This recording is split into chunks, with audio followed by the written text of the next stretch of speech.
Uzvisujem te, Gospode, jer si me podigao, nisi dao da se dušmani nadamnom raduju. Tebi zavapi, Gospode Bože moj, ti si me iscelio. Gospode, iz sveta mrtvih ti si me izveo, moju si dušu spasao od pakla. Zapojte Gospodu verni njegovi, hvalite ga, spominjite svetost njegovu, jer dnev njegov traje za tren, a čitav život milost njegova. Veče donosi plač, a jutro kličanje. U svom spokojstvu rekao sam sebi, nikada me ništa neće uzdrmati. Milošću si me svojom, Gospode, učvrstio kao moćnu goru. Kad si lice svoje sakrio, svega me je strah obuzeo. K tebi vapim, Gospode, od svoga Boga tražim milost.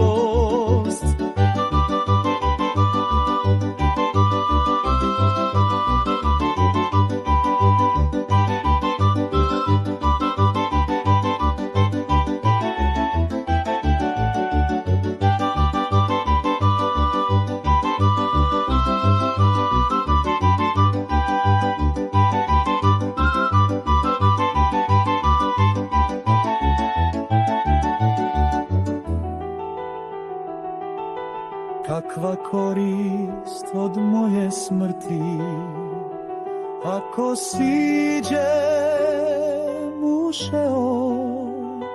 Hoće li te prah proslavljati?